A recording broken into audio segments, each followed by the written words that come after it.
Health tip లోపల health టిప్లో మనం ఈరోజు నడక గురించి తెలుసుకుందాం, డిస్కషన్ చేసుకుందాం.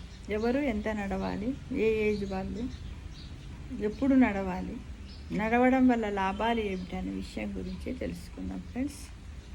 అయితే చూడండి, ఏంటంటే ఎప్పుడు నడవాలంటే ఉదయాన్నే లేచి నడిస్తే మంచిది కదా, సాయంత్రము అది కదా అని అందరూ అంటూ ఉంటారు. అయితే ఆరోగ్య నిపుణుల ఏకాభిప్రాయంతో కొద్దిమంది ఏమని చెప్తున్నారంటే,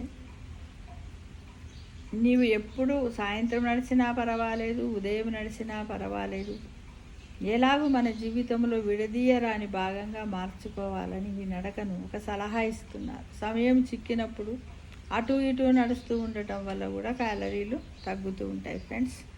కాబట్టి ఎప్పుడు నడిచినా పర్వాలేదు. అయితే మరి కొద్దిమంది మందులు వేసుకుంటారు, వాళ్ళ పరిస్థితి ఏంటి?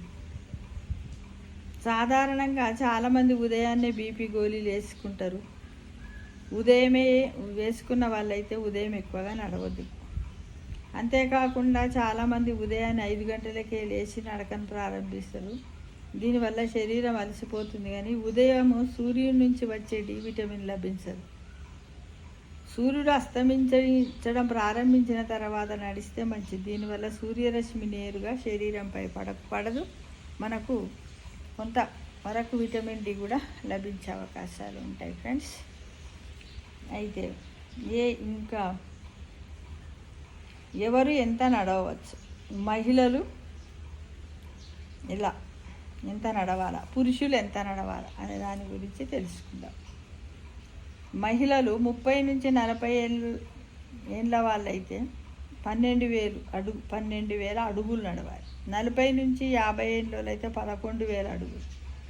50 నుంచి 60 ఏళ్ళ ఏజ్ ఉన్నట్టయితే 10,000. 60 ఏళ్ళు దాటితే 8,000 అడుగులు నడవాలి రోజుకు. అయితే పురుషుల్లో 18 నుంచి 50 ఏళ్ళ వరకు 12,000 అడుగులు నడిస్తే సరిపోతుంది. 50 ఏళ్ళు దాటిన వారు 11,000 నడవాలి ఫ్రెండ్స్. ఈ కొలమానాన్ని మనం అందరము గుర్తించుకున్నట్టయితే మనం కొంతవరకు సాధించవచ్చు. రోజుకు 5,000 అడుగులు, సుమారు 3.5 కిలోమీటర్లు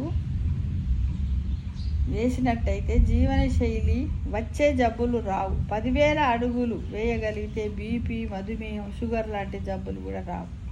ఇక పిల్లల విషయానికి వస్తే వారు రోజుకు 1 గంట నుంచి 2.5 గంటల సేపు ఆడితే ఎక్కువగా ప్రయోజనం ఉంటుంది. చిన్నపిల్లలు ఉంటారు కదా, ఆడాలి. దాదాపుగా ఎంత 1 గంట నుంచి 1.5 గంటలు ఆడవాలి. అయితే ఇందులో కూడా ఈ నడకలో కూడా చాలా రకాలు ఉంటాయి. కొద్దిమంది పరిగెత్తినట్టు నడుస్తారు, కొద్దిమంది నడక నడుస్తారు. అయితే ఈ పరుగులో కూడా 2 రకాలు ఉంటాయి. ఒక మాదిరి వేగంతో నడిస్తే దాన్ని జాగింగ్ అంటారు. గంటకు 6 కిలోమీటర్ల లక్ష్యాన్ని చేరగలిగితే దాన్ని జాగింగ్ అని అంటారు. అంతకన్నా ఎక్కువ వేగంగా నడిస్తే అది పరుగు కేటగిరీలోకి చేరుతుంది. చెడు కొలెస్ట్రాల్ ఎక్కువ ఉన్నవారు, అస్తమా ఉన్నవారు జాగింగ్ చేస్తే మంచిది. దీనివల్ల శరీరంలో రక్త ప్రసారం పెరుగుతుంది, ఎండోమార్ఫిన్స్ ఉత్పత్తి వేగమవుతుంది. వీటి వల్ల మనస్సు తేలిక పడుతుంది ఫ్రెండ్స్. ఆనందకరమైనటువంటి ఆలోచనలు వస్తాయి. అయితే బరువు తగ్గాలనుకునే వారు జాగింగ్ చేస్తే మంచిది. 10,000 అడుగులు, కిలోమీటర్లు కాదు, నడిచినట్టయితే 500 నుంచి 700 క్యాలరీలు మనకు తగ్గుతాయన్నమాట. 500 నుంచి 700 క్యాలరీలు తగ్గుతాయి ఫ్రెండ్స్.